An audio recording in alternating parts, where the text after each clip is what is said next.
You've had enough of that shit. Hey, howdy ho, Lions fans. Welcome to the Detroit Lions podcast. This is episode 483. Detroit Lions 2023 training camp is here right now. And first week is in the bags, in the books and in the bags, in the book bag, whatever you got. It's there. We're here to talk about it. Riz has been there. If you've missed his shorts all week on YouTube, we'll talk about a little bit of that. He's been reporting tons of stuff every day. Great stuff, Riz. Thank you for that. This is official Detroit Lions podcast for Reddit. I am your dashing host, Chris. With me is my good friend and YouTube host, superstar, Jeff, the Riz Risden. And I would expect everyone to do hosts very shortly, at least one group. How you doing, man? Having a good week? It is great to be with you, Chris. It's good to be live. It's good to be, I'm actually at home tonight, and I'm kind of happy about that because I've been here for one night in the last 9. So it's good. Ooh. Yeah. Oh, man. It's a tough time.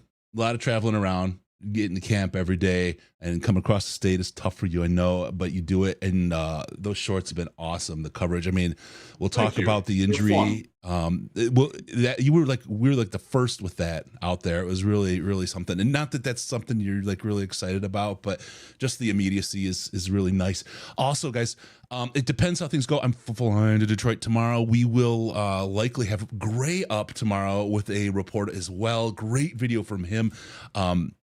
Just keep tuned to the channel. There's a lot of great stuff coming your way out of it. All right, today we're going to talk about, we got our warm-ups, that new little segment we do to kick things off. Let everyone gather, get cozy up, get by the fire. We're going to talk about fantasy football because it's here. CJGJ every day. Camp winners, camp losers, injury demon, Aaron's answers. What does a rep mean?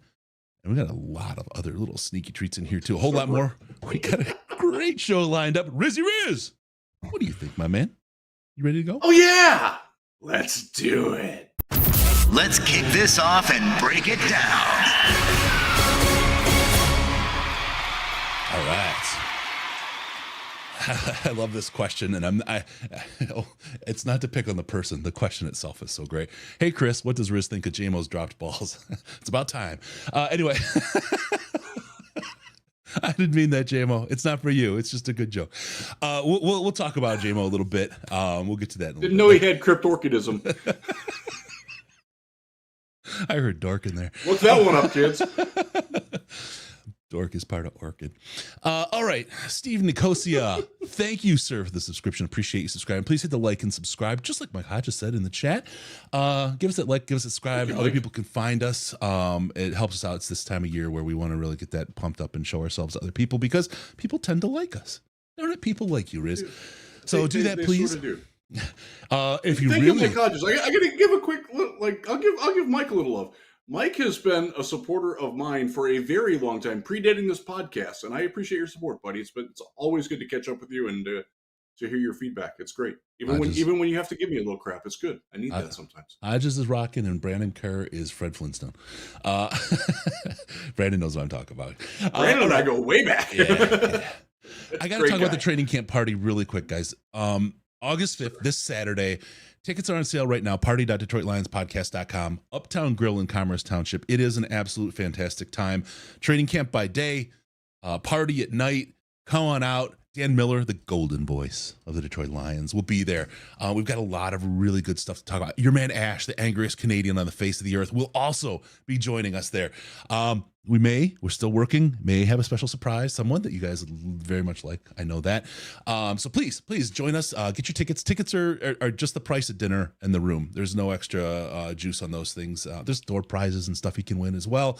But it's literally our appreciation event. We get together, hang out, drink beer, do the thing. Party.detroitlionspodcast.com. Let's see you up in Commerce Township on Saturday night, August 5th. There's no Lions the next day, so you can sleep in and get your rest. You sleep like Riz needs to get that Riz back. Last announcement, fantasy football is up. Please join, have fun. That's our big fundraiser every year. Big prizes, top 4 out of every league, which is each league is 12 people, wins a prize. It's really good stuff. That those shirts are going to be on order for those who want to win one of those as well. It's really good stuff. Fantasy.detroitlionspodcast.com, fantasy.detroitlionspodcast.com. Get in the league and have some fun. Good times. All right, Riz, I had to get through all that. Thanks for bearing with. Are you ready to do a little bit of talk about some Lions football? Absolutely. Okay. Yes. Let's get it. We're going to start with our warm-ups, our little section here for folks. We're first going to talk about Chris Spielman. Spielman's goal. Now, this may stun you. Chris Spielman is now in his second run with the Lions, and he's got one goal, and that's to make sure that the divots are fixed on that practice field. If you've seen him out there, he's out there with the bucket. He's doing his work. He's putting in the time. He's the guy at the back of the parade with the mustache. About it too. Like he's the guy with the mustache and the broom at the back of the actual guy. It's crazy. Yeah. Like he's out there. He's like making sure that like he actually got down on his knees one time and made sure that the divot was done right. Yeah. Like it's not just like some guy, you know, like when you're playing on a cheap golf course and you drop a ball down and roll it towards the pin, hopefully, and it leaves a big mark. And you're just like, oh, I'll just step on this so you can make it look like it's flat. He's actually down there like with the tools, like digging it up and making sure that it's perfectly flat. So if you have to putt over it, it's going to be great. Like he takes it very seriously. It was very off-putting. He's been spreading his magical wonder seed all over the place. I would expect a bunch of new baby lions in 9 months. No, so he's doing his thing. Good stuff. But that's not what his one goal was. It really wasn't fixing divots. He you know, golf season's over for the front office. His goal is the Super Bowl. His goal is the Super Bowl. And you know, you like to hear it, you expect to hear it, but it just means a little something different coming from Spielman. He you know, having been here, having you know, seen what he's seen, been where he's been with this team, and knowing what it means, you know, just his connection to this city and having played here for so long and how much it meant to him and his kind of role. It's the Super Bowl. I mean, this is how he is invested. It goes back to the divots with his magic wonder seed, right? He will do anything. There is no job beneath him on the way to winning the Super Bowl. And this is such a great example for the players. It's funny to have the seed and do the divots and all that, but think about it when you're a guy that's out there sweating, you're busting your ass, and you see, what's his official title, the executive assistant to the owner or the senior executive something, or yeah. Senior assistant to the owner or something like that. Yeah, and he's out there fixing divots, right? That means nothing is below anybody. You've heard me talking about servant leadership, what it means to be a good leader, those types of things. This really it speaks to people, and a lot of people just see him doing the divots and think it's cool. But if you're out there and you're sweating, you see the guy that has already been out there and sweat, has gotten to the point where he's got to the NFC Championship game with this team, has done a lot of work with the Lions over the years, and it's not below him to go out there and fill in some divots. It just kind of puts a little bit of a mindset into your head and even the rest of the coaching staff as to how you fit. Nothing is below you. Nothing is below anybody. You do the work. You get through it, you grind, and you make it better because it's a team.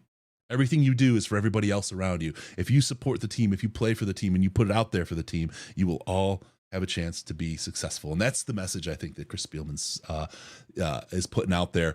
Even though he, in a short phrase, the goal is doing the Super Bowl, is what he's living and what he's doing out in the field kind of really shows that he means that from the bottom of his little combat boots. It means that much to him that he's playing amateur horticulturist. I mean, I don't think he got a degree in horticulture from Ohio State. My dad did, but he did not. Wow. Okay. What do you do with a degree in horticulture? You become a truck driver. Hi, Dad. Happily retired now. We used to do, I was a mechanic. I worked my way through college as a mechanic. And we used to go to lunch and have drinks at lunch. And they used to do trivia. And they asked what a horticulturist measures, and I said gap, but I was wrong, I guess. All right, the next thing in the warm-up is Lions on the sidelines. No. This is an interesting thing. Sorry, Riz, I didn't mean to hurt you. Dan Campbell literally wants Lions on the sidelines.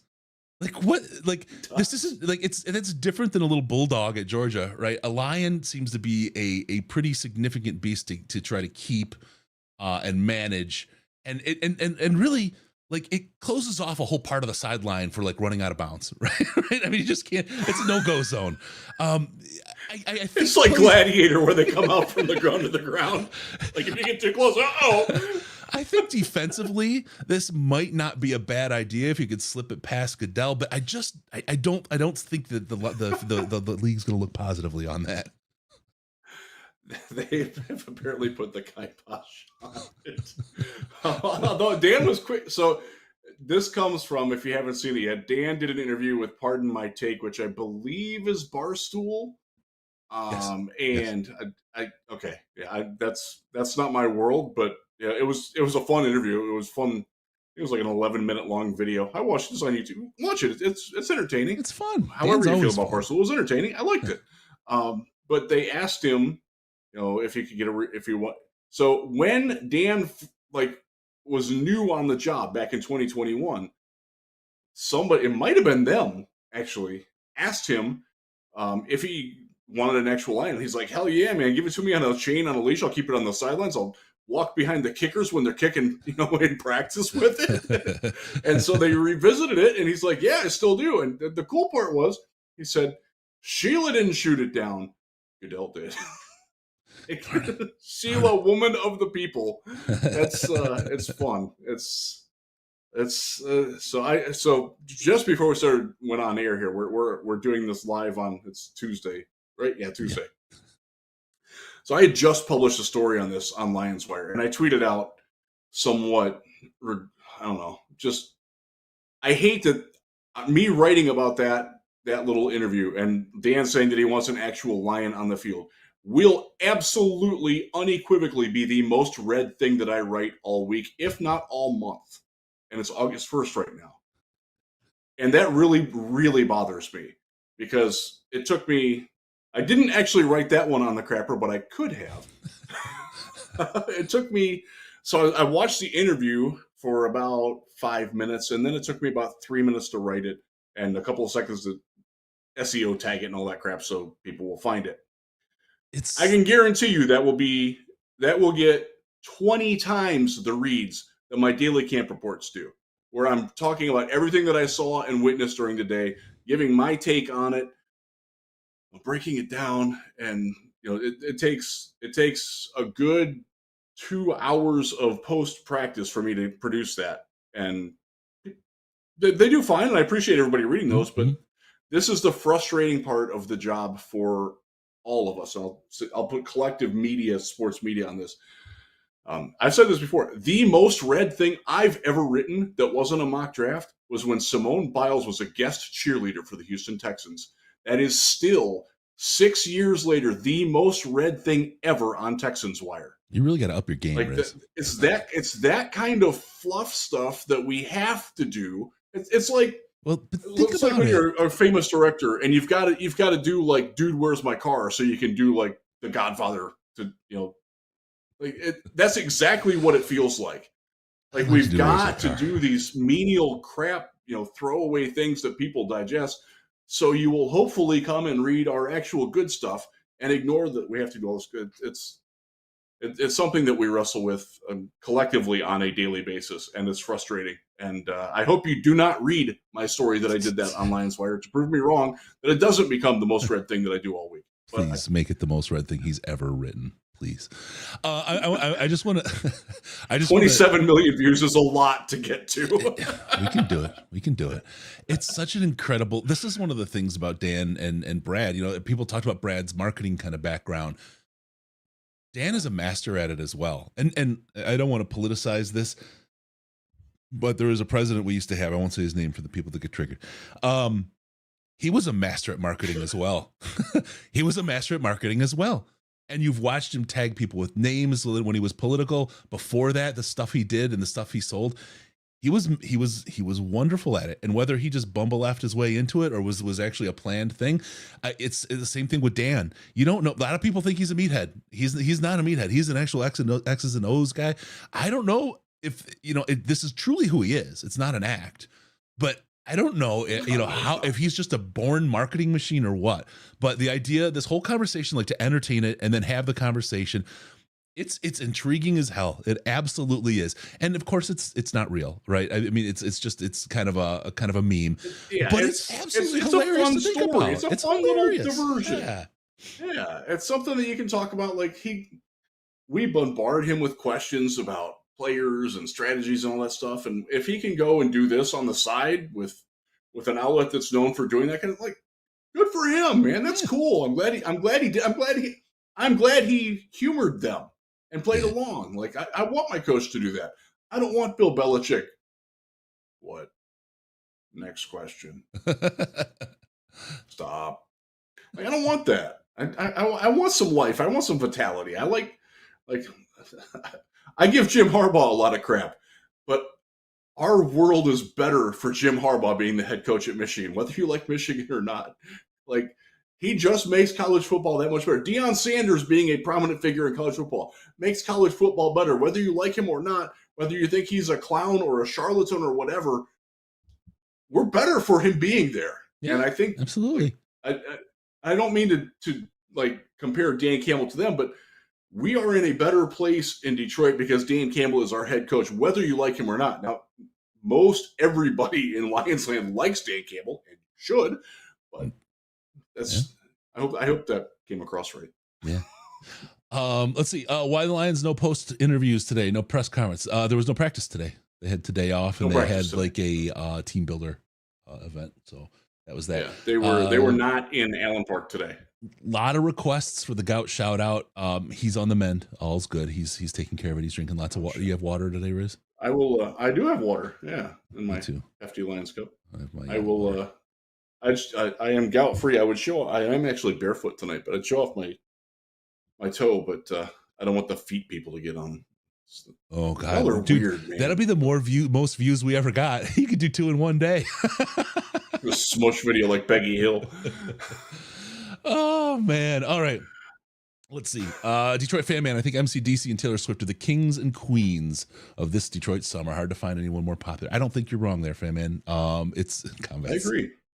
Someone say feet. Yeah, you know, Riz, we may have to do something with feet just to generate some views. Things are getting. Maybe that'll get our OnlyFans account up and running. They've rejected me every single time.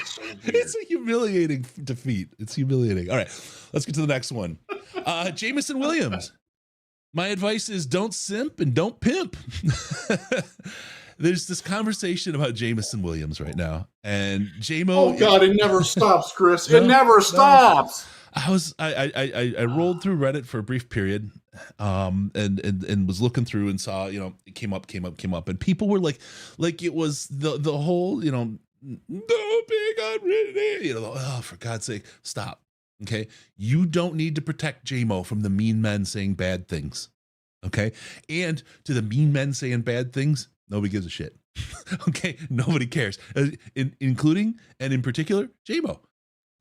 All this talk is absolutely meaningless until he's on the field. If he's on the field and he rocks the snot out of it, it's all going to be forgotten. Everything that happened will be forgotten. There'll be some people, and they're the SOL kind of people, though. Those, you know who they are. They're just miserable people who like to try to make other people miserable with them.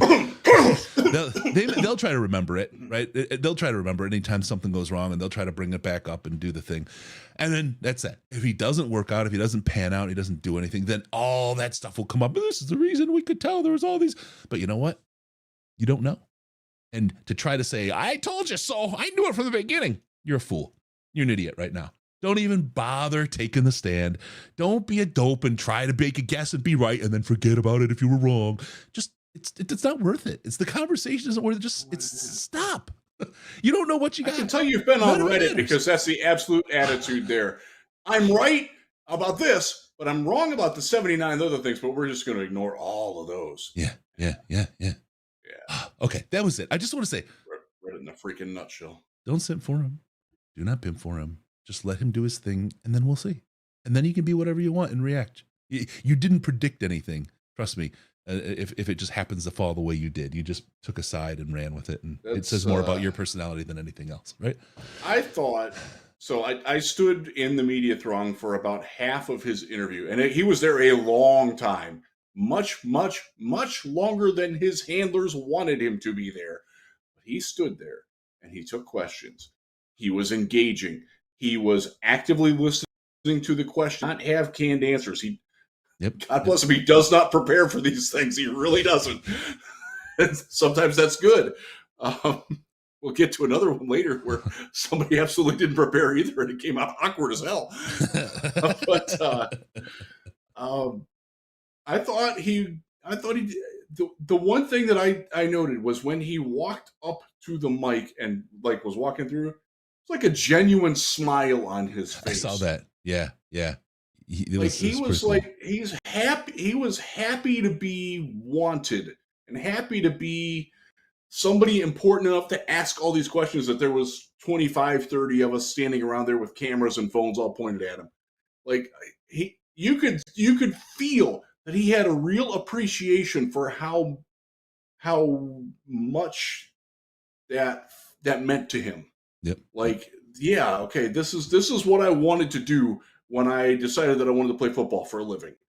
And he's getting there. Yep. He's getting there. Yep. He's not perfect. I've said this before, Chris, I will say it again. He is going to be an incredibly polarizing player throughout his time, even during games, because he's going to have a game or two or three where he catches one pass for 19 yards. But then the next week he's going to catch 4 for 122 and 2 touchdowns, and you're going to freaking love him. Yeah. That's who he's going to be. I have very little doubt about that. I think he's going to be a low volume, high impact player. And the things that he does when he's not physically catching the ball or running the ball or whatever, he is going to positively impact the other players around him, because he can do things that very, very few humans can do.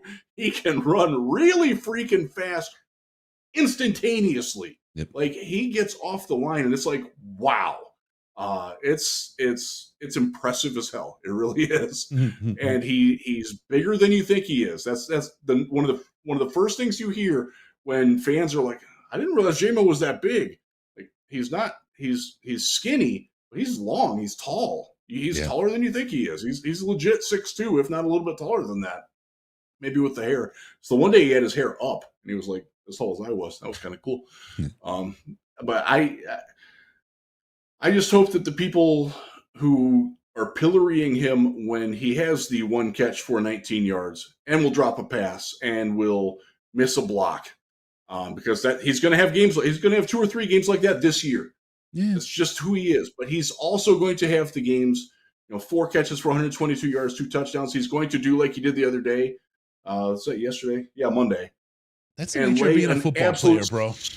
That's the nature of being a football player. Laying a slobber knocking block on, I think it was Will Harris. Yep. I was behind the play, so I couldn't see exactly who he hit, but you could hear it. And it was like, damn, J-Mo just laid his ass out. And it was well downfield, and it's a play that he didn't have to make. Yep. But he did. Yep. That's the attention to detail we want to see, and that's what he's doing better. The thing about being a football player is you have good days and bad days. You have days when you're part of the scheme, days when you're not. If you're scheming around the teams you're playing, and sometimes you're a decoy, sometimes you're the shark, right? The reality is that's the nature of the game. Rarely, especially at skill player positions, rarely do you have the guy who is always perfect. I think back, and we all love Calvin as a player for the Detroit Lions. Whatever happened after, whether you like it or not, no big deal. But as a player, he was spectacular. He had all kinds of drops. As a player. And people just kind of tend to forget that. And that's what I'm talking about with J-Mo. Whatever happens, if he has a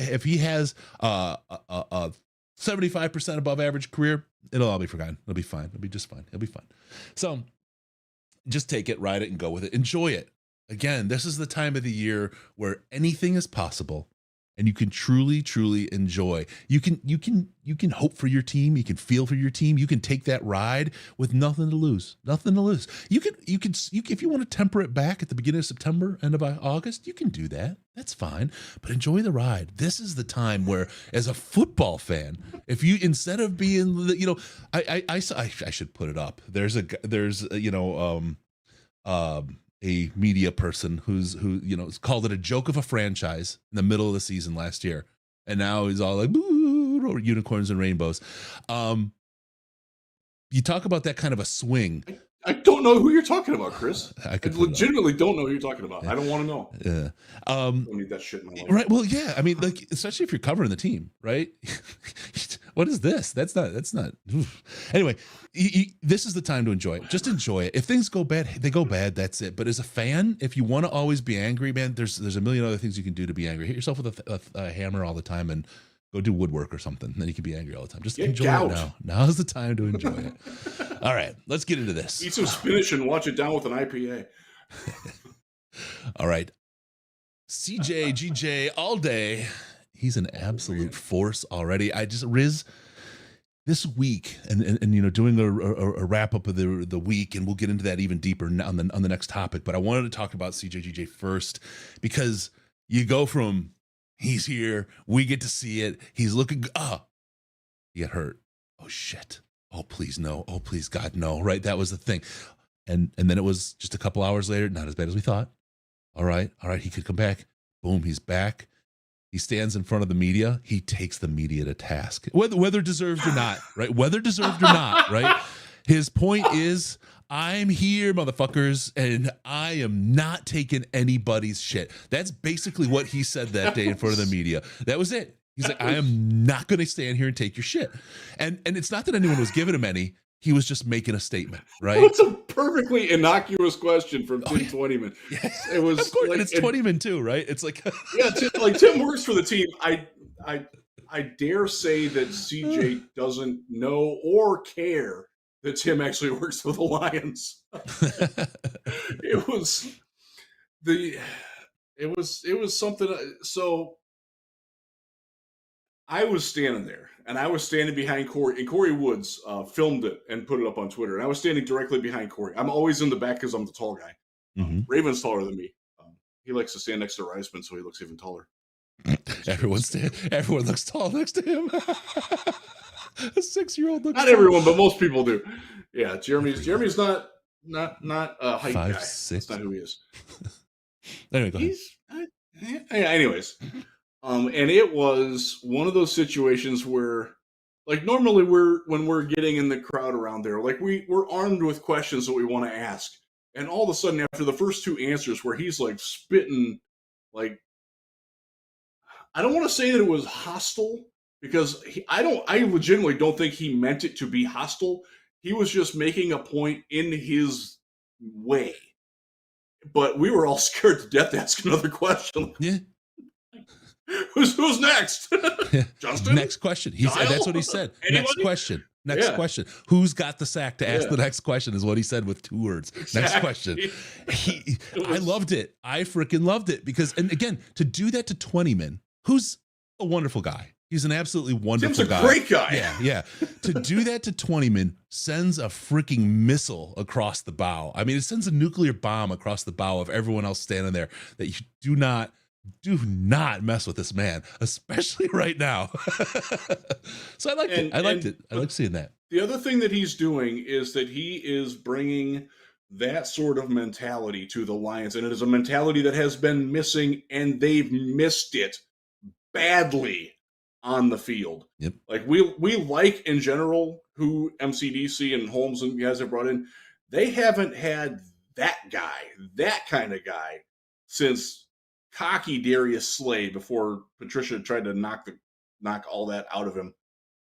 And they've missed it. They need that kind of presence. They need, and god dang, man, he backed it up, because Monday, oh my goodness. Chris, I told you, I will try to say the exact quote that I told you before we went on the air. That was the best individual training camp performance of a defensive player I have ever seen in any training camp in one day. Like, he was unreal. If you would have told me that was Sean Taylor, if you would have told me that was Ed Reed, I would have believed you. Like, he was that awesome at all aspects. There was one play where he got beat, and they were running a red zone sevens drill, and he switched inadvertently and let I think it was Josh Rose. It actually might have been JMO, though. I think it was Reynolds, though, who got free and caught a touchdown pass in the back corner, and he looked at Tracy Walker, and then he looked at the receiver, held up his hand. My bad. I got this.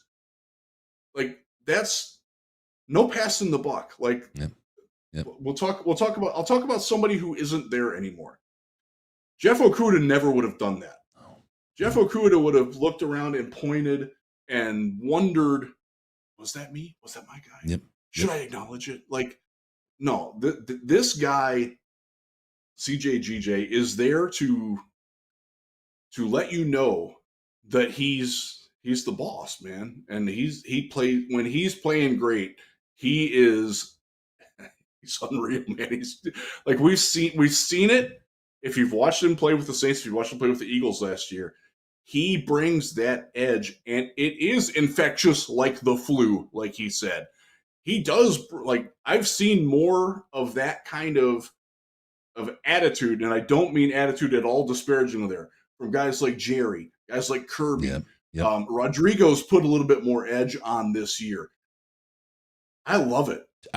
This team needs that. I'm telling you, talking to Jerry this offseason, I've seen a change in his tune. Now, back to Okudah really quick. I want to say, look, I don't blame the man, right? He spent how many years under Patricia in that crappy system, crappy system with the whole, can you talk about it? What do you know? Slay's gone. What happened to him? Right. Like, you couldn't do that. You couldn't be that guy. And right. and what we found was, it was, I don't know why. I don't know why yet. I haven't gotten there, but it was impossible to learn that Patricia system. I don't know if it was so complicated. I don't know if it wasn't thought out and they hadn't figured it out, and he was holding the secrets from the team. I don't know what was going on, but guys were always freaking confused in that system. And Okudah had years of all of his first developmental years in the league was in that shit show.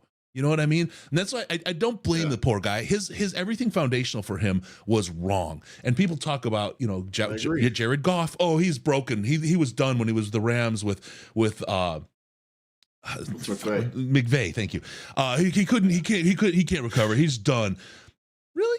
Because now we're seeing a different. We'll talk about Jared Goff, but we're seeing a different guy. He isn't that guy that was there. He's playing completely differently now. And we'll see what happens with Okudah. It doesn't sound like it's going well in Atlanta. I think it might be too far gone. I don't know if he's built like Goff mentally, like upstairs.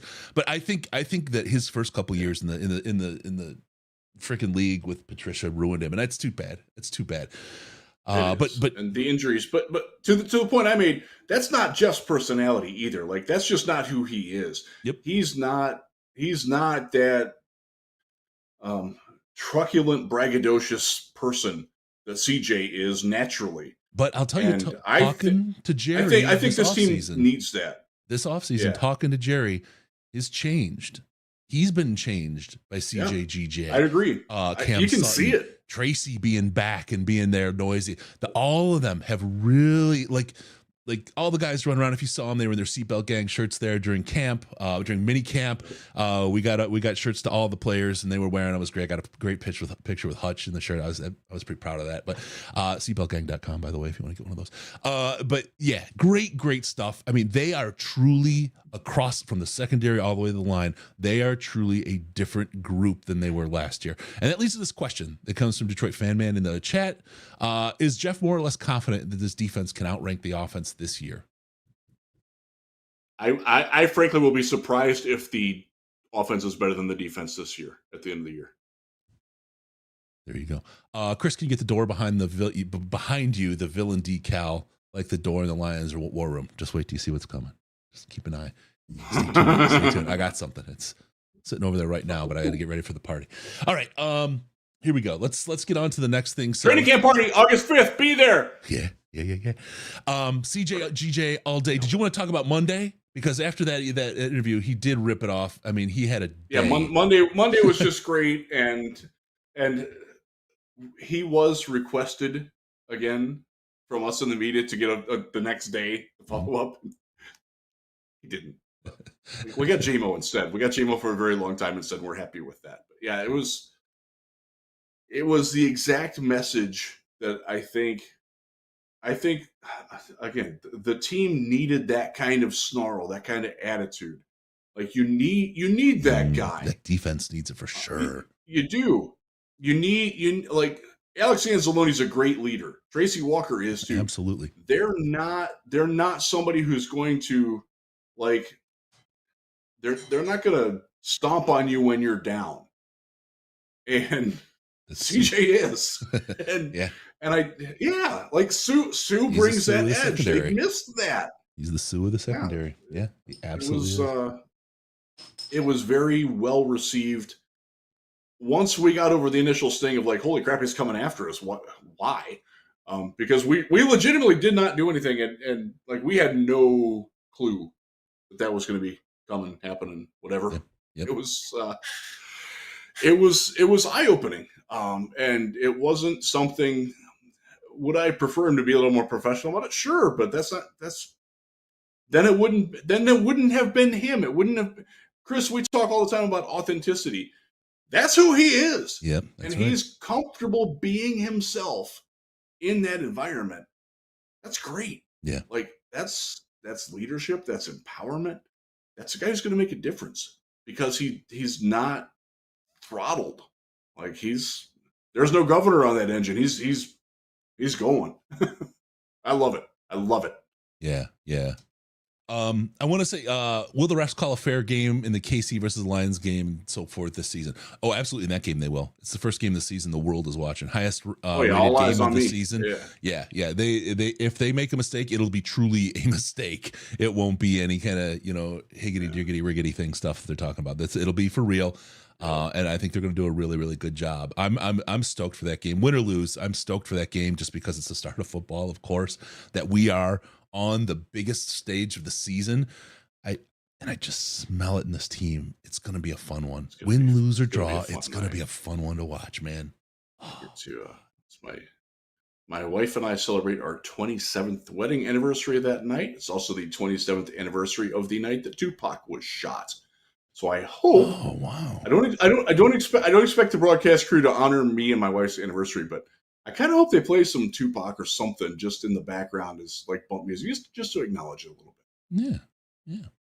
All right, CJGJ, but let's not just sit on him. Let's talk about guys like the 2023 training camp winners and losers. And I just want to start with somebody, Riz, because it's just so connected. And it's the same group of people. Brian Branch, what a disaster! Never should have picked this guy. What a mistake. Brad Holmes needs to be fired right now. Right now is the perfect time to do it. You can find a new GM sometime. I mean, Campbell's not going to be able to coach him. You might as well fire him too. This Brian Branch, what a disaster. There's a reason no one drafted him. And he probably shouldn't even have stayed there. It was classless to wait and put pressure on everybody else to pick him and not just leave because he wanted to walk across the stage. What a selfish bum Brian Branch is. I think I said everything. It's opposite day, right? Wow. You have been on Reddit, haven't you? This guy, no shit. This guy, I'm a moderator now. Can you tell? This guy is. I might have to go back. It's been so long. This guy has been so hot, man. God, what a great pick. Is the NFL stupid to let him fall in our lap? Is the rest of the NFL just completely bodaciously stupid? I mean, holy crap. He's looked great out there. Fantastic. There's not much of an on-field drop-off between CJGJ and Brian Branch. And Brian Branch is a rookie. And CJGJ is a top 10 safety in the league, top 10 defensive back. And they do kind of play the same role. There have been select packages where they're on the field together when Branch is getting his first team reps, which we're not allowed to talk about for Aaron. Mm-hmm. Yeah, he's been really, really good. Not perfect. Like there have been plays, and AG brought up in his press conference. There were a couple plays where he got his ass toasted, and he did. That's, as AG would know, and as he said, that's football. That happens. That's something that I have noticed in watching the fans in the stands. I think they need to accept that a little bit better. Yeah. Like, when an offensive player makes a great play, it is generally speaking, at the expense of a defensive player. And if you are there watching that defensive player, you're going to think, oh, crap. But that means that the offensive player did something great. Like there's not a good or bad. There's not a win or a loss there. It's working to get better. And I noticed that, believe it or not, in the walkthrough day on Sunday, which was, I pray to God they don't do walkthroughs when it's a full house game. It wasn't. They have to do it. Like they have to do it. Yeah. Because they can't go live and pass. They only have so many padded practices, and they're trying to protect people. And in general, they're doing a pretty good job of that. But like there was a play. I want to say that it was an offensive player that dropped a pass, and I think it was Brock Wright. And anyways, and the fan reaction was not that like, Jack Campbell made a good play on the ball, and Wright didn't get it, and the fans were like, oh, he didn't catch it, like not celebrating the fact that your first round linebacker just made a really nice play. Right. Well, first off, I think a lot of people thought that Brock Wright was Sam Laporta because they do look physically similar, and the Lions players, and I've told guys this, they wear their jerseys bunched up so you can't read the numbers. The defense is really bad about that, but the tight ends do it too. Like, you can only see the top little part of their numbers, so it's hard. Like, if you don't know them physically, or their hair stick out, or some distinguishing tattoo, you can't tell who it is until like they're back in the huddle. So I think people thought that was Laporta because it was a first team rep. Right. and they're like, you got to understand that there is good and bad on every play. Like, if the defense makes a turnover, like the other day, what's his name got an interception? Stephen Gilmore, great interception. Rookie can play, by the way. He, by the way, is the undrafted rookie cornerback who's been the best in camp, not Starling Thomas. I digress. We have more about that coming at Lions Wire tomorrow. He made an interception on a truly awful play by Nate Sudfeld. What? But do you focus on the interception, or do you focus on the interceptee? Where is your mindset, or do you just take in the entire play? And hold on, earlier in the year, you told me Nate Sudfeld, and I was watching on YouTube Short. You told me Nate Sudfeld was the future of this franchise. Right after they signed him, you did a YouTube Short. No, yeah. Even the Ted Thompson treatment. I saw every vein in your forehead. I saw every vein in your forehead after he signed him. After they signed him. You were. I almost didn't put that one out because you were really mad. You were really mad. I was like, what are you doing? Man. I will say this on the Nate Sudfeld front. He has been better than I expected him to be. Mm-hmm. Doesn't mean he's good. It means that he's better than I expected him to be. Having watched him at Indiana and one bowl practice where threw every ball 2 yards short. Hey, Stephen David, Chris cracking himself up cracks me up. Yeah, I can't help it. That is, Riz will tell you, that's truly who I am. There is no one funnier to me than me, and I don't know why. It's 100% true. He's like that off camera too. It's just who I am. I like to be a happy guy. It's who you are. Yeah, and I make me laugh, and I know some people don't like it, but it's truly I do. So I'm really funny. Just ask me. Anyway, let's see. You know who else does that? There's a guy. Oh God, what's his name? He was on Kill Tony. Comedian. I'm gonna look it up in a minute. He's a roast guy. He's a great roast comedian right now, and he has this laugh when he roasts somebody and laughs. David Lucas is his name. He is hilarious, and he laughs at himself all the time. And I realized, like, he's like, oh my God, he does that like I do, and it's hilarious. It makes me laugh. Him laughing at himself makes me laugh. So anyway, that's it. Let's get to the next one, Riz. Campbell. I did Brian Branch. I told absolute lies about him. I'm gonna go into the somebody's gonna cut that. They're gonna play it for him, and he's gonna hire a hit because he's an evil human being. On top of it, we saw it because he stuck around him and made everyone feel guilty when he waited at the draft because he was so selfish. He wanted to walk across the stage. You can spin anything so terrible. It's horrible. Anyway, from Brian Branch, who do you want to go to? Let's talk about a couple more winners here, buddy. Best offensive player in camp is Taylor Decker. I have not seen him lose a rep yet. In 3 days of padded practices. Now, granted, I didn't watch every single rep of the line, but I did not see him lose one single rep. And that includes pass rush isolation reps against Aiden Hutchinson, who's been great, against Josh Paschal, who's been pretty damn good, against James Houston, who's been okay. I mean, my God, it's almost like Decker's like That's all you've got? Come on. Like my old beach volleyball partner when he would dig a great hit. Hit it harder! Like, no, because they're going to hit it at me next time, bitch. Don't do that. You know, hated that. Stop doing that, Donnie. They're hitting at me now, and I can't dig it like you can. Riz crying. Oh, please stop it. Don't make it hurt. Oh, man. I've only heard that once before. That dude was in the freaking Olympics, man. Don't tell him to hit it harder. True story. True story. All right. So that's a winner. Decker's been phenomenal. Can I say he's a hell of an interview?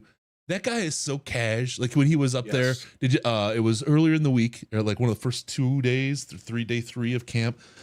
They interviewed him, and not only was he like completely like chill and like just enjoying himself and really loose and talking but thoughtful. Really solid depth to his answers. One of the things that I loved it. One of the things he talked about when he was talking about injuries and not being injured, and he was talking about it's nice to have everyone there because then when Hank makes it run the shuttles, they get a longer time to rest. That was hilarious. Talk about Graham Glasgow, and if you this is so worth a watch to go back and watch. It is. He says Graham, he's got his own sense of humor. He's really something. And he kind of stops, and then you could see something flash in his brain. He's like, huh, he just cracks me up. Like there's something about Graham Glasgow's sense of humor that we don't know that is something special. I would love to get a little bit more out of that because that looks great. But Decker, what a great interview, man. The guy's so just engaging and so just right there. No, next question. Like just a different kind of guy, right? Just a different kind of guy. And he just he is so well on the field. He quote unquote gets it. Kind of guy you want to see succeed, and he's doing great so far. So that's been nice. Yeah. All right. Who else has been really good? I should probably read the article that I wrote. Can I? Go ahead. Levi Anuzurike. I just have to say the fact that he lost the rep. Okay, he got bent over backward and lost the rep, but he was right back for his next one. That's the kind of thing, and AG was talking about it. That's the kind of thing that if he's really better or not. When that happens to a guy with that kind of injury, it's like it's over. Like it's done, right? And it wasn't over. And he got back and he got right to it. And he was there the next day. Those things tell you a whole heck of a lot. I am massively happy and massively surprised that he's healed to this point. Now, he's missed 2 years, right? We have to see him get better. Two of the last 3. Yeah, he hasn't played really, right? We need to see him now get to the level of, I'm just going to use this phrase, that's not the right one, but acceptable, right? To an acceptable level of play. And that starts to smell really good for his future then and future with the team, because now you got a guy who's a little bit older, but he's fresher. His body's actually fresher because it hasn't been beat up in the trenches all the time. And if that back is truly healed like that, wow, that might lend him a little bit of time, a little bit of extra time is at the position. So I'm talking about best case scenario for Anzarike, but what we see right now, I would call him a winner because I wouldn't have expected this at all 2 months ago. It's great that he's out there, and he is indeed trying, and he's got a great attitude about it, and has been like, you can see that he's trying, but man, you can also tell that he's had 1 year of football practice in his last 4 football years. Yep. His last year at Washington, he didn't practice. Then he opted out. Then he had his rookie season, and then he had last year. Yep. So he's very, very raw. And I caution people that are making these great expectations. Oh, he's going to dominate. He's going to. Right now, he would not make the 53-man roster on merit. He's not there as a player. He's not. He could not beat Ryan Swoboda the other day. Ryan Swoboda, by the way, is the new Dan Skipper. He's 6'9", plays like it, and he still had better pad level than Levi. Like it's. Oh man. And you want to root for Levi. You really do, because it's a great story. This guy has overcome and thought it would have been so freaking easy for him to quit, and he didn't. And he's still trying, and he's going through, like, he's it means so much to him. And that it's almost frustrating that he's not the guy that he could have been. Yep. Because he's missed so many years of practice in his formative football years. And that's the cold reality, is that he's going to have to beat out somebody that right now he's not higher than on the depth chart. He has not taken – so we'll get to that. He has spent almost all of his time with the third or fourth team defense. Not all of it, but most of it. And has not stood out going against Aaron Paulo and Ryan Swoboda and Brad Cecil and Ross Pierschbacher and who's the other guy? Oh God, I gotta get a roster here somewhere. Yeah, it's the football is not there for him yet. You got to hope that it can continue to come and develop quickly, because it kind of needs to. If we're beyond the point now where we're worried about him being healthy and that he can be healthy, he's really got to start showing something on the football field, because right now he's not. And again, it's a function of him having one season of football practice in the last 4 years.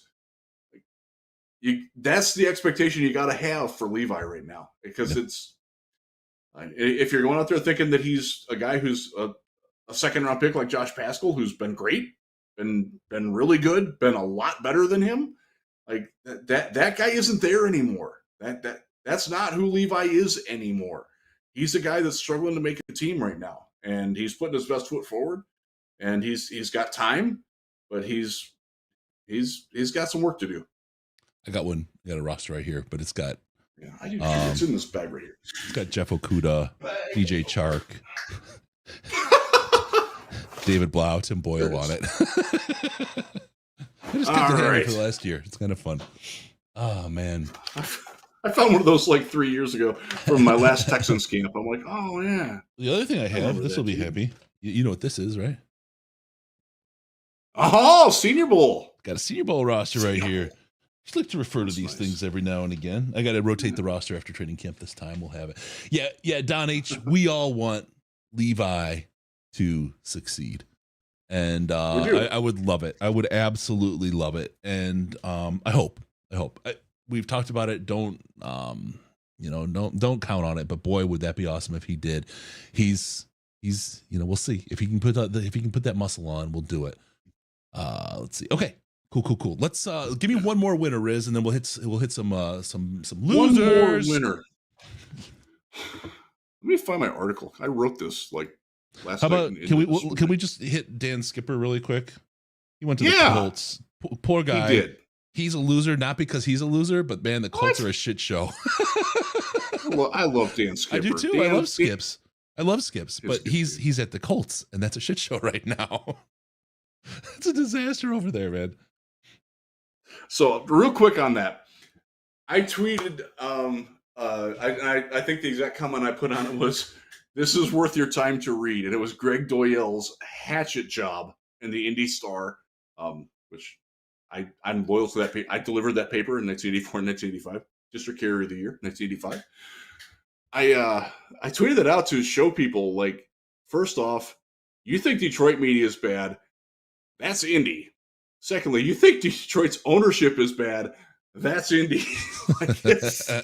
Wow! Holy crap! Oh man! And we're in a much better place because of that. But yeah, good luck to Skip down there. He might need it. Oh, I love Skip, and I say that, and I want to just make sure I say that he lost because he wound up in a terrible place. Skip, such a good guy, and just from reports inside the building, a genuinely nice, wonderful dude. Yes, just so he's a good dude. He's a very good dude. Gentle giant kind of guy, but when he gets on the field, the hardest thing to teach him was not to beat the shit out of people on his own team.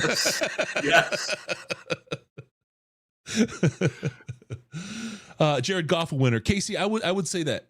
I would say probably, that. Yeah. Well, he's been good. He hasn't been, again, he's not been perfect. He's been fine.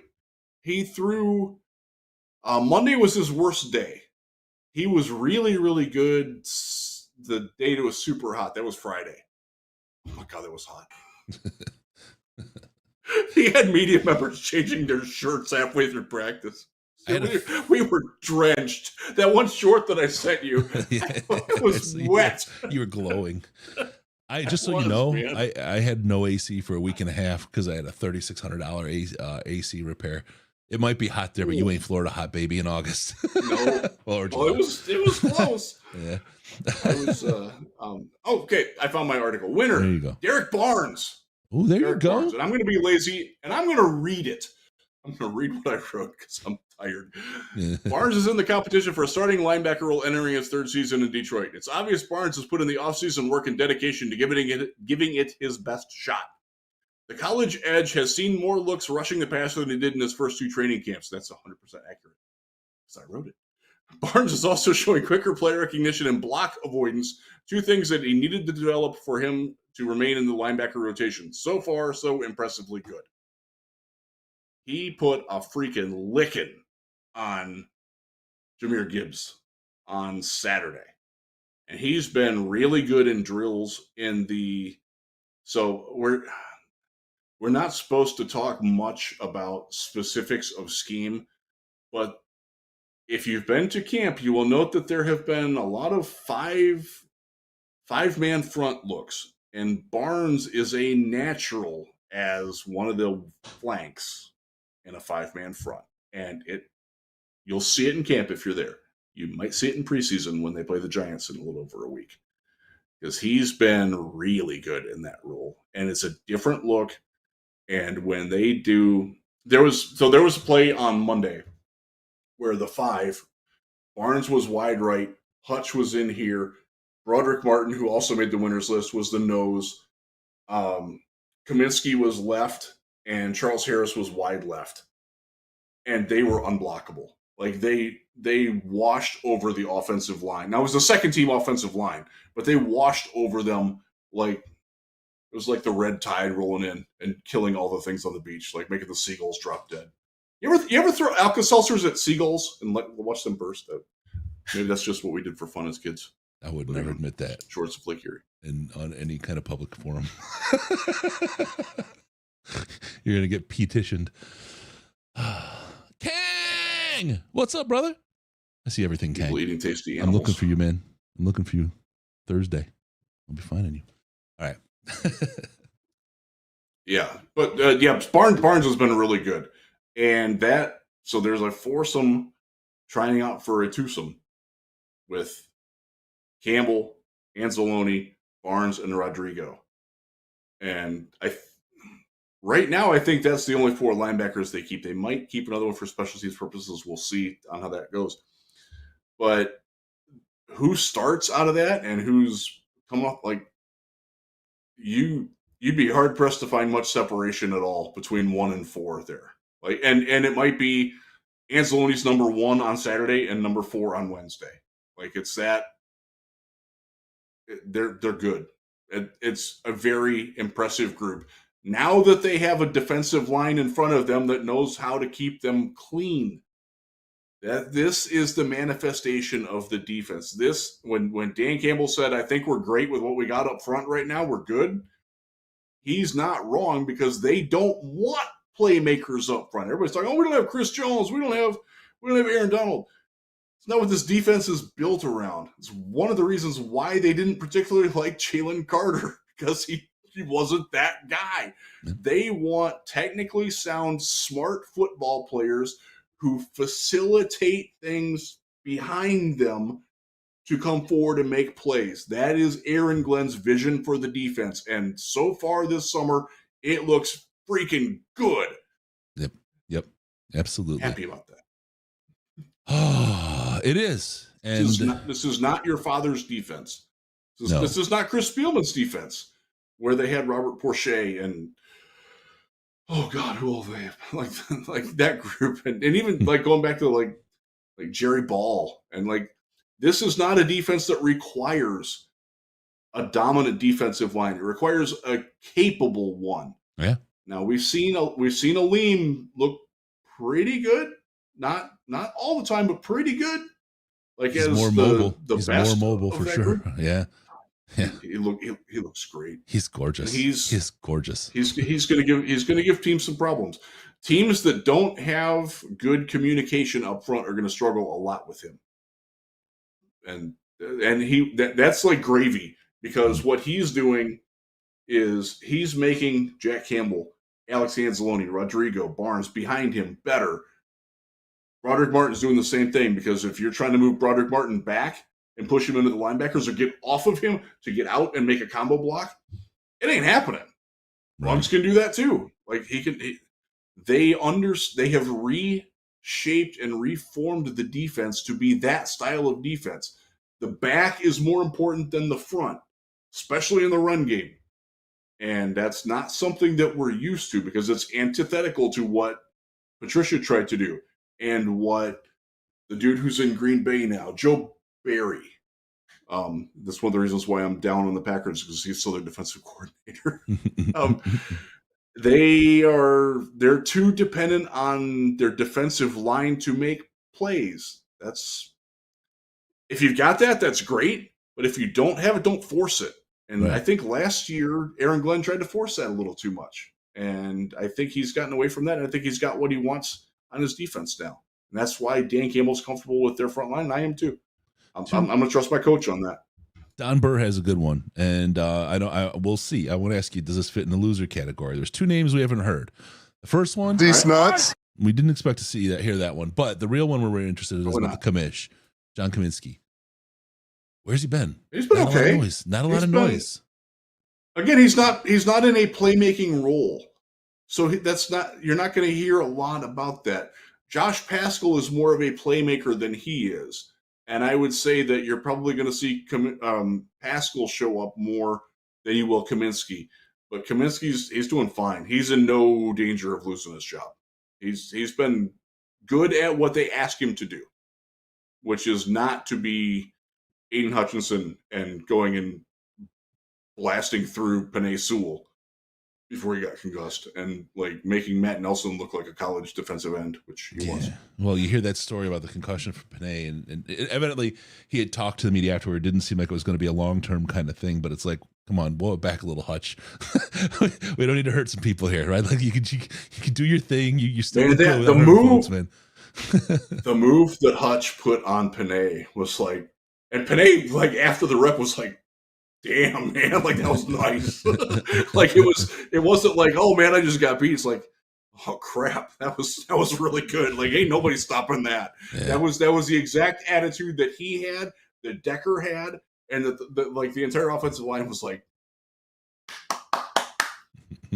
"Good." Do more of that in Kansas City. More, please.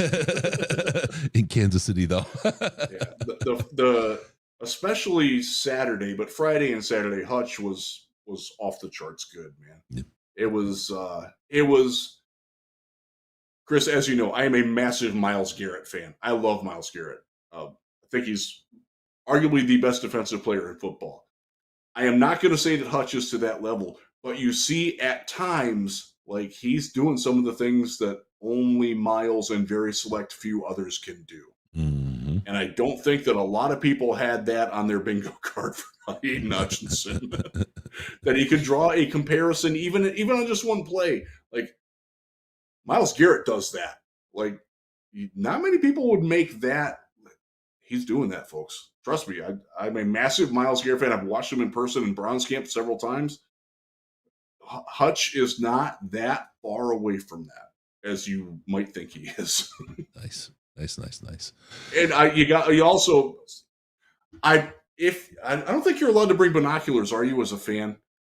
To training camp? I've never tried. I've seen people with them. Okay.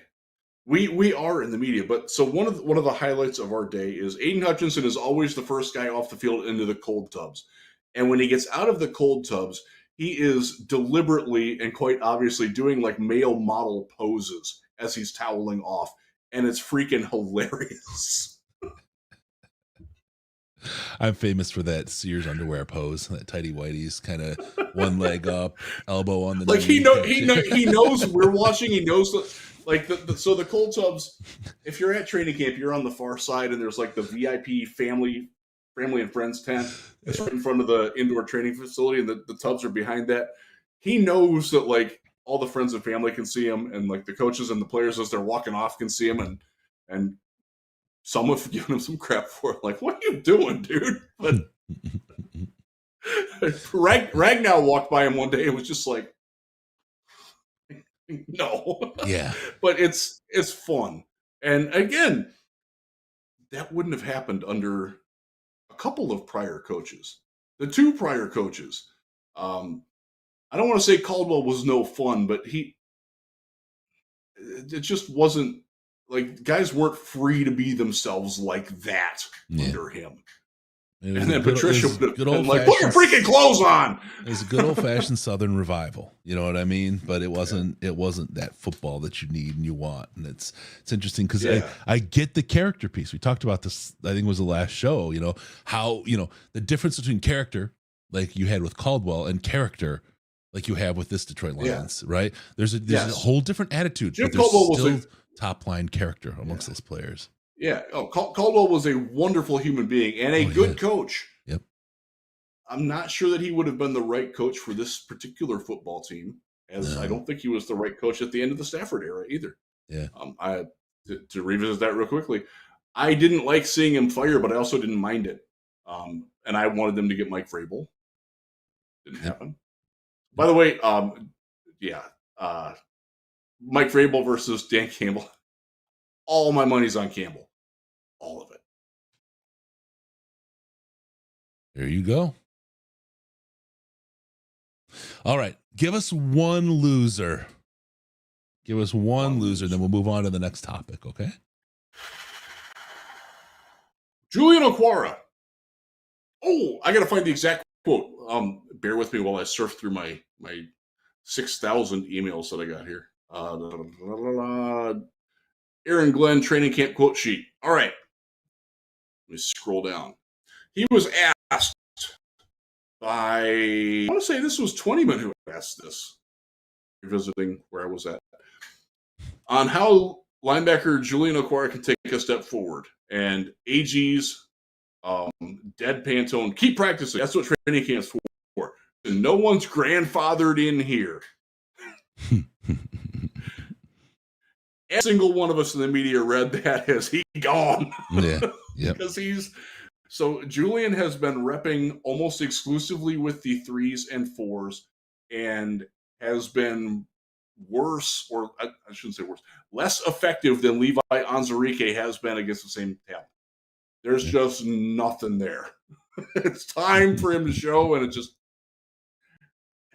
he's not better than Pascal or his older brother, or Charles Harris, or Hutchinson, or James Houston. How many more guys do we need to list? He's not looking any better than Zach Morton, who hasn't been practicing, but Trevor Nowaski, UDFA from Saginaw Valley State, has taken some reps at that position and has been more effective than Julian. Has no plan. He's running as fast as he can into a waiting blocker as a pass rusher every time. And his run defense is atrocious. Like, it hasn't gotten better. Yeah. And that's it. It is what it is. But he's a very easy projected cut from players who have been on the team and won't be further. He's a very easy one to mention in that context. Yeah. All right. Let's move on to our next topic. Are you okay with that, Riz? We got winners, we got losers, and we got another week coming. Yeah. I'll talk about it in a minute. I can't. There's so much to talk about. The injury demon rises. And I want to talk about this. You know, it's whatever. It can make jokes, but Riz's his short that he did this week on Shane Zylstra. I don't know if you've seen it, but we were one of the first people to have it out, whatever, but go watch it if you haven't seen it, because as I was getting that posted and editing it, you know, you see Riz and we talk about injuries, you know, this one hit different. You could tell in Riz, there was a little bit of like shock at what he saw and heard and everything there. And Zylstra, look, he's not the number one guy. I get it. But he was a guy that was easy to root for, that had some really good plays, looked like he was flashing, was gonna have an opportunity to contribute in some way at some point to this team. And the injury was just absolutely a gut punch. It was so one of the reasons that it was so impactful was that it happened right in front of us. And that was there was a group of us standing in the field in the end zone. We were right behind the goalpost, like the middle of the goalpost, and it happened in the front corner of the end zone just to our right. So it's like 15 yards away, maybe. We heard it. We saw it. We heard him scream. And that happens. And then you realize maybe you're okay. And then the trainers got out there really quickly, and then they did something where they moved his leg again, and he screamed again. And that's when we're like, oh, shit. Awful. Just awful. And it sucks to have to cover that. It really does, because that guy, he has overachieved to be where he's at as a third-year NFL player, and now his season's over. And you don't know, I don't know the extent of the injury, but it looked like Khalil Dorsey, if he didn't hit his knee, it was just below the knee, like the top of the shin. And you wonder if and it was high speed impact, man. And so one of the things that's come out of it was it a dirty play? I've been asked that a few times. Was there malice? Is really the question. No, right? there was not malice. And that's there's some context that needs to be said, though.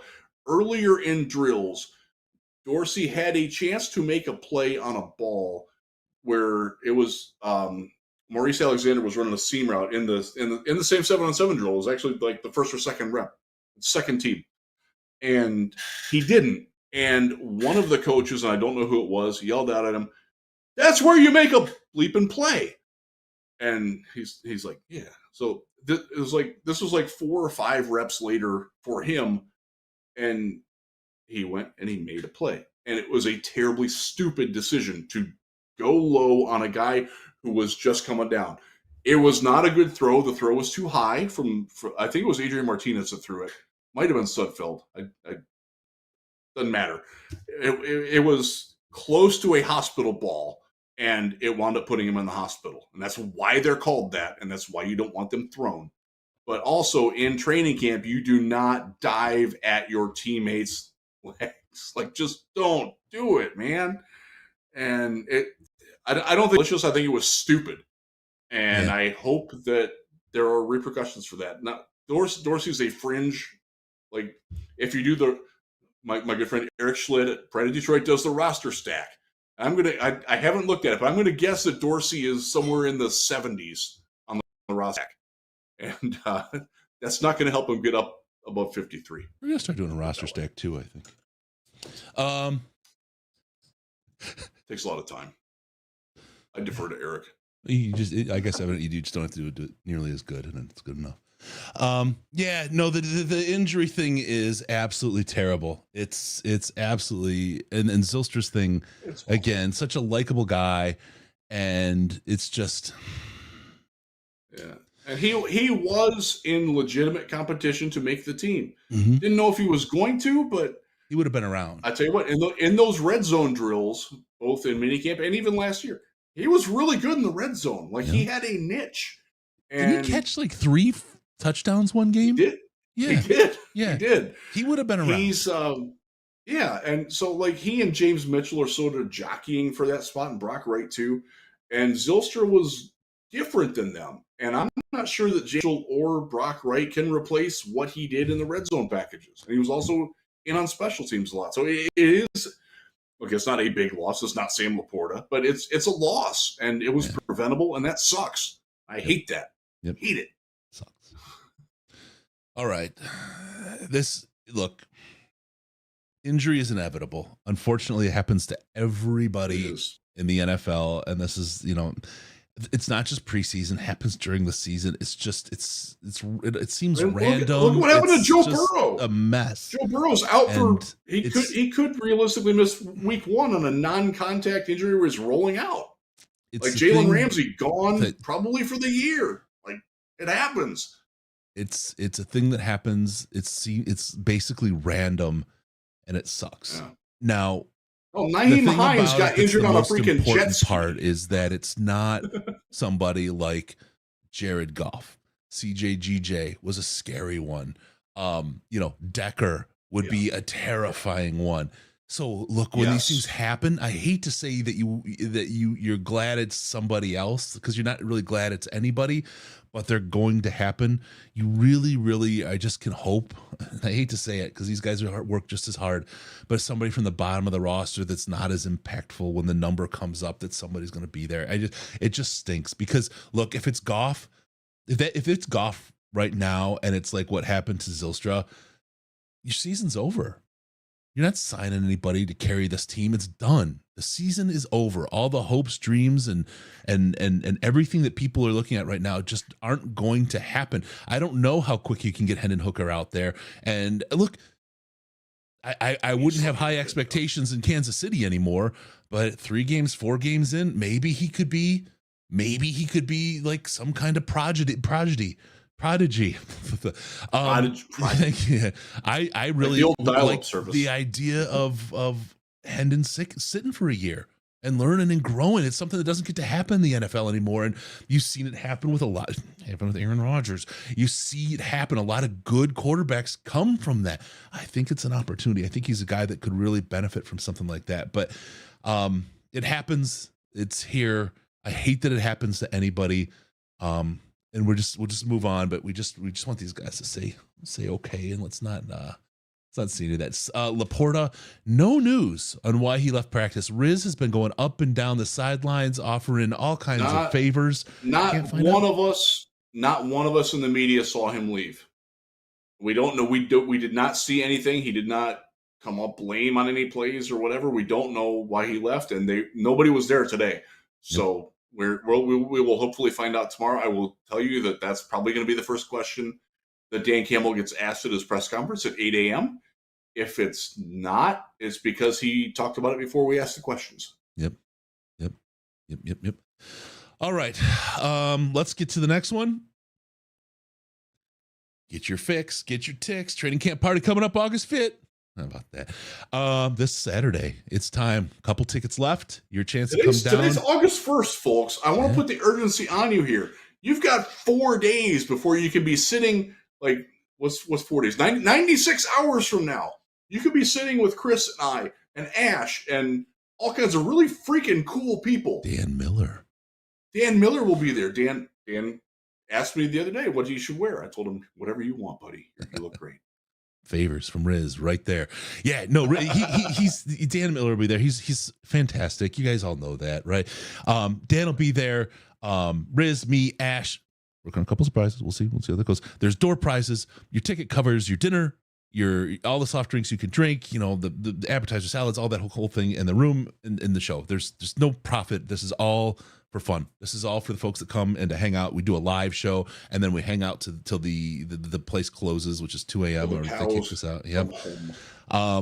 Party.DetroitLionsPodcast.com. Party.DetroitLionsPodcast.com. Get in there and get your tickets now. We appreciate anyone who does that and joins us. We are loving it and love to enjoy everybody's company. Say hi and have a good time. It is really a lot of fun out there. So head on down. Party.DetroitLionsPodcast.com. Join us for the best training camp party and listener appreciation event you'll ever take part in. All right, Bischoff is still with us. He's working on some stuff, and I believe he'll be there. Not 100% sure. We're working on something else with Scott. I miss Scott. I haven't seen Scott in a little while. I know. We all haven't seen Scott. We need more Scott. We need more Scott Bischoff in our life. Bish, if you're watching, oh man, we love you. The Bish love. All right, we're gonna roll into the next topic. We got a new segment called Aaron's Answers. Aaron's Answers is our new segment. Aaron Glenn, he has answers every time you talk to him and you hear him in the media. And the question this time is, what does a rep mean? Like, hey, Riz is out there with the number ones. He's on the field covering the number ones. Is he top shelf media? Yes. One day, Riz was only covering the second field, and nobody else was over there. Was Riz then relegated to the number That's twos? true. Is he no longer going to be the managing editor for for Lions Wire? Is he going to be falling out of favor at Draft Wire? What do reps mean, and do they matter, Riz? Tell us a story. So AG was coming at it because he was asked the question, Brian Branch getting some reps with the ones, and he went off. And I actually still have his quote sheet up, so I'm going to read this because I want you to hear it in his voice and pretend I'm Aaron Glenn. Well, here's the funny thing. Like him. Okay, I got it. Yes, I do. By the way, his coordination with the gray in his hair and his beard and the gray shirt. He's a gorgeous man, dude. He's a gorgeous man. It's really sweet. It looks great in person. I don't know how it comes across on camera. It looks really, really good in person. He's a very, very good looking man. Yes, he is. I'm impressed by Aaron Glenn as a football man and a gorgeous man. Go ahead. Yeah. Well, here's the thing that's funny to me is we hear all the writing that's going on about all you guys, and he's pointing at us indiscriminately, getting reps with the ones, and just like you said, Branch getting reps with the ones. Listen, guys, listen. We're going to play guys with different packages. We're going to play the guys with the ones. We're going to play guys with the twos because you don't want guys going against the same guys every time. I said guys a lot. All right. So don't get caught up in where guys are at. That's been my philosophy for the longest. I learned that from Bill Parcells back in the day, and we're going to continue to do that. You see that with the offense also. I mean, Dan is a product of Coach Parcells also. So those are things that we do. We don't just pick guys in one spot and let them play. So please don't get caught up in all that. Guys. He revisited that last phrase 3 other times in the press conference. Don't get caught up in that, guys. Right. And so this actually led to a great, spontaneous and somewhat in-depth conversation amongst us in the media as we walked out and as we took our places and as the guys are stretching. We're talking about, we sort of looked in the mirror with it collectively. And how are we are we contextualizing the reps? Are we saying, oh, he's running with the ones, therefore he's a starter? I don't think anybody's really doing that. I think it's much more of, okay, they're giving him a chance to see what he can do with the ones. Or in this particular package, Rodrigo is playing with the first team linebackers, even though he's normally a second team linebacker. And I think that we collectively as the Lions media do a pretty good job of disseminating that. I really do. I try. I know Schlitt tries. I know Rogers tries. I know Dave tries. I know the guys at The Athletic try. I know Ben Raven's very fastidious about that because he was one of the guys who was involved and sort of spearheaded the conversation there. Nolan Bianchi was also involved in that. And he's like, yeah, but it was just AG sort of admonishing us. And he wasn't mad. He was just getting his point across. And I think that we might have some people more than others needed that little kick in the butt, to remind you that, okay, yeah, Branch is getting the ones with this group. Doesn't mean he's starting. Doesn't mean he's penciled in to be starting. They're trying to see where guys fit with who. Look, it is still an incredibly young defense. The oldest guy on the defense is Christian Covington. He's 29. They are young. Mm-hmm, mm-hmm. And I think they're seeing all these new pieces. They're seeing who fits well with who. There's chemistry things that go on. See it more in basketball. Your best 5 players might not be your best 5 on the floor. Maybe your 3 and your 5 don't get along or don't mesh well together. Maybe your 7th best player plays better and makes the unit better than if you had your 5th or your 6th best. That's what they're trying to do. That's what we all interpreted AG as saying. And I feel pretty comfortable and confident in our assertion that that's what he was talking about. This leads me right into our next topic. Do you mind if I just roll with it? No, go ahead. Okay, because this is great. Jared Goff. How the turntables. If you want to talk, at some point I'm going to watch an episode of The Office because I never have. If you really want to, The word Goffle was in everybody's phraseology back in year one. And if you look around, Jared Goff had no one to throw to. Cephas, guy that sounded like you needed penicillin injection if you had him around you. Cephas was one of his top receivers. And actually, if Cephas was on the field, Goff was highly productive. If he wasn't, things went south.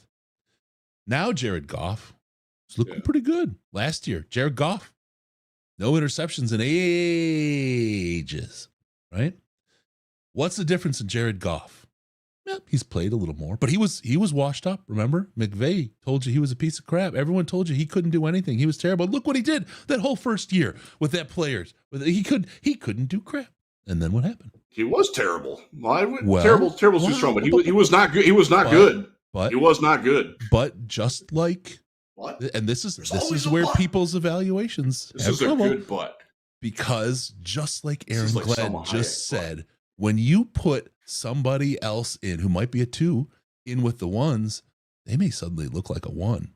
Or somebody who's a 1 suddenly plays with the 2s, they might look like a 3. And when Jared Goff was surrounded by 3s or worse, he didn't perform. Surprise, right?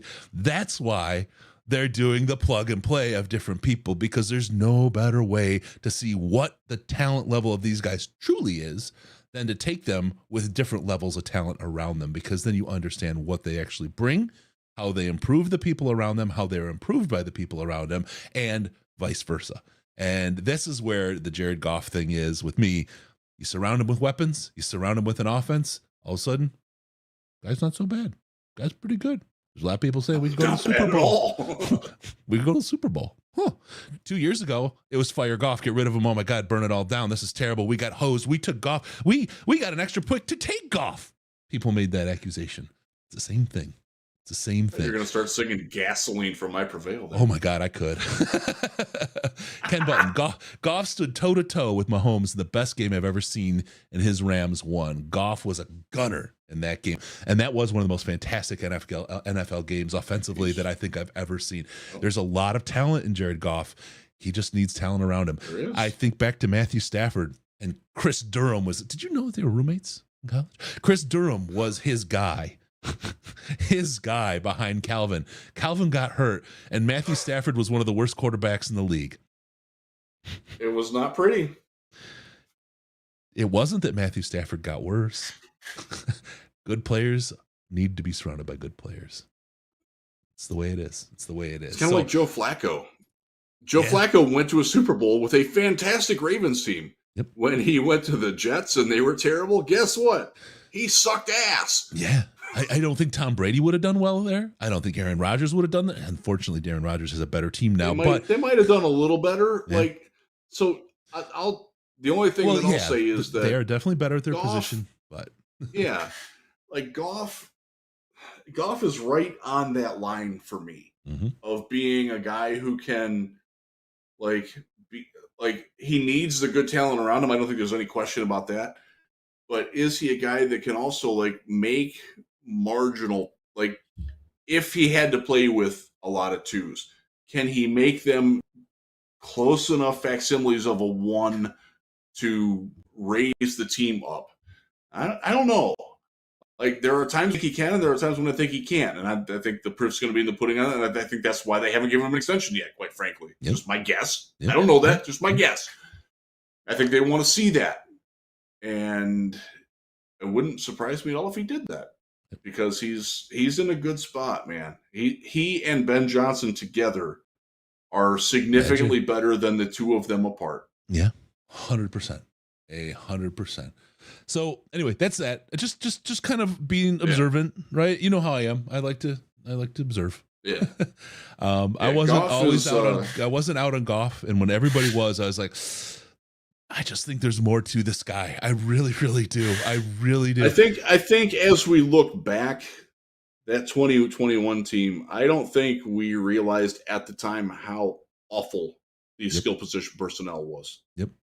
And that's why I think Aaron Glenn was saying what he was saying, because I think people are looking past players and really worried about where they are as far as where they're taking reps with what team, and not recognizing what kind of talent they have based on, because they're playing around other people, right? And the coaches are absolute. I mean, they've done this their whole life for a living. They get paid a lot of money to do this. They might know a thing or two, a little bit more than most of us. They're the ones that are doing that evaluation and figuring that out. So it's our job to criticize, right? Not to create. Their job to create, and they've created something pretty good. I appreciate what they're doing. So there we are. What else was that? I think that was that on that one. You ready for another? Yeah, I think we're good there. We're good there. Yeah. Oh, do you want to read that one, Riz? Hank Fraley joins the show soon. Frank Haley. Oh no, it's not the off season anymore. He's Hank Fraley again. He's only Frank Haley when it's the off season and he's in his non-Superman mode. Now he's Hank Fraley. He's in the full costume, and we'll have him on the show. He's coming in for interview. You guys are gonna love it. My first question for Hank. Spoiler alert. How can you wear all those freaking clothes on the hottest day of the year? He's out there wearing a black long sleeve, like thermal long sleeve, with a black overtop on it, and full black pants, or I think they were gray pants, but like full length, dude, I'm schwitzing over here. How are you doing this? He's a machine, buddy. He's a machine. He wears that every day, though. I'm not sure I've ever seen Hank in shorts. I have. He'll be on the show. He's great. We have a lot to talk about. Hank's Tanks out there. Actually got a shirt that's going to go up for St. Jude auction. It's got every single one of the starting 5 offensive linemen and Hank Fraley's signature on it. That'll be out there. It's going to be really, really sweet. Going to have a lot of fun. Yes, we had Broderick Martin. If you missed that is a heck of an interview. Broderick, I say it every time we talk about it, but it really, really hit me. Broderick, when he answers, what do you want to say to the fans at the end of that interview? His answer just gave me goosebumps, man. He's everything. He's a good dude. Everything in his soul, man. Yeah. Everything in his soul is here. And if you're still brave enough to be on Twitter or X or whatever the hell they're calling it, I tweeted a picture or a video of Isaiah Buggs helping Broderick Martin work after practice yesterday. It was really cool to see. That was special. Yep. Seeing Buggs bringing along and teaching a guy who is ostensibly going to take his job sooner than later. And he did it because he's a good dude. That is, Chris, you talk about all the time. That's what cloth this team is cut from. Yep. That was special to me. And I'm glad that it got such a warm reception. Made me happy. I'm going to amend something from last week. I thought about it a little bit. And your offense don't get none, hun, because we got Bugs, son. Oh my God. I love Bugs. I have to go back. I love Bugs. Oh my God. He's Florida thing. He's a great guy. He is. Another genuinely good human being. Yep. Aside from being a pretty good football player. And the Steelers could not figure out what to do with him. I got to find the shot from last year. He left the field. His shoulder pads were he's so big. His shoulder pads looked like knee pads on most people, right? I mean, on his shoulders, they just stuck out. And his shoulders are bigger. Crazy, just crazy. My man is a big boy, and I love him. He's fun to watch. I love Bugs, and I cannot deny. I'm going to throw a little curve in here. I'm going to do something because I'm not allowed to write. We are not allowed to use anonymous sources.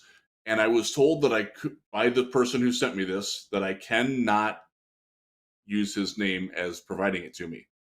But I'm going to read this. It's about Mike Tomlin and Jack Campbell. Oh, I sent you this. Just joking. Circular reporting. Circular reporting. Yes.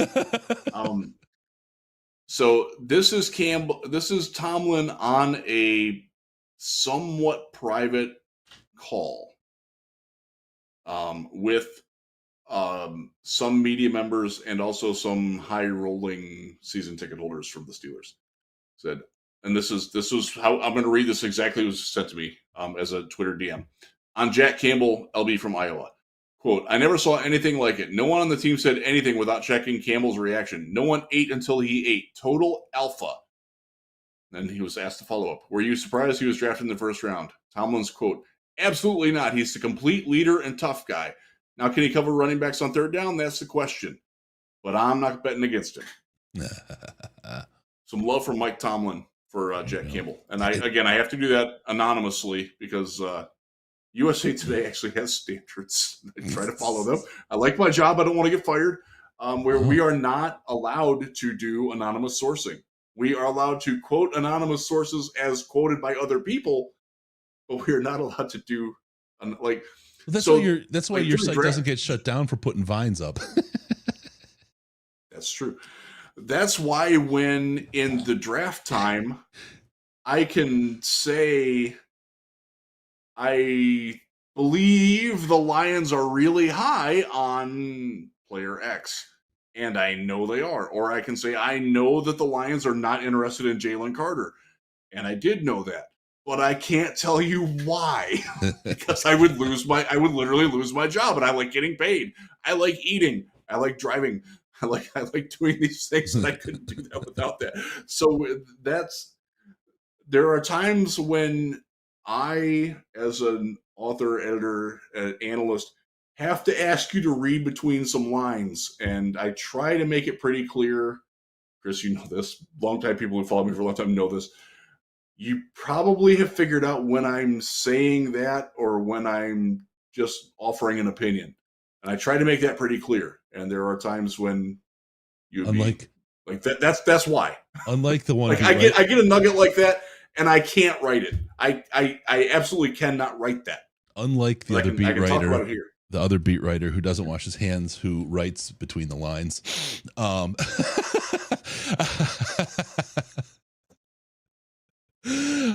that's good. Senior Bowl, you learned so much. Okay, folks, really quick, I got to give a shout out to Pat D. Pat D, thank you, my friend. I really appreciate you. $50 super chat. That's kind. Super, super kind. What an off season. Such an exciting time. Y'all are the best. Here's a beer in y'all's honor. Pat D, thank you very, very, very, very much for that super chat. That was super kind of you, man. You're the best. All right. Yes. Okay, I think we have hit the point where we talk about the show close, Riz. It's a little after 10. Good. People have to work tomorrow. Late. I have to hop a plane. My bedtime. You're not as wiped out as you are in the St. Jude show, so that's good for us. Remember, folks, don't forget about this. So the Lions practice early, and I love that. By the way, Saturday's practice 10. Gates, I think, open at 9:45 or 10. Dan talks at 10, and then practices at 10:30. Yep. They practiced at 8 to 8:30 every day. I like it because I'm up by 5:30. I'm usually in bed by it's 10:15 Eastern right now. I'm usually in bed by now, and I probably look like it. I enjoy the early times, and it's great that you get done before the heat of the day really kicks in. Except on Friday, it was so sweaty. Really thought I was in Houston again. I really did. Remember, don't forget about us on Patreon. And don't forget about the party.detroitlionspodcast.com. We'll see you there after training camp, 6:30 doors on August 5th at the training camp party at Uptown Grill in Commerce Township. Don't forget about us on Patreon, patreon.com/Detroit Lions Podcast, patreon.com/Detroit Lions Podcast. It is the place where you get access to the Slack chat, the secret society of the most intelligent Lions chatters on the internet. All kinds of sports, home improvement, of course, Lions talk, tons and tons of good stuff, good people. $5 a month. If you donate $5 a month via Patreon, you'll get access to the Slack and hang out with some of the coolest people you'll ever meet.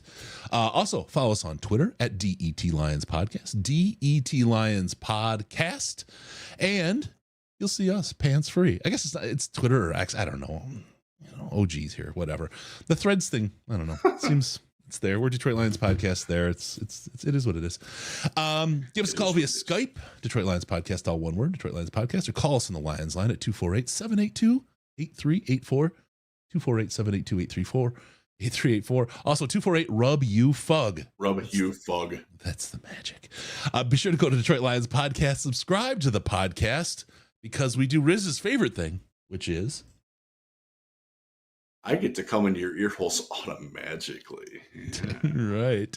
Thank you for tuning in. We'll see you next time on the Detroit Lions podcast. Remember, it's live. It's this Saturday. It's at the Uptown Grill. It's party.detroitlionspodcast.com. Be there, be square.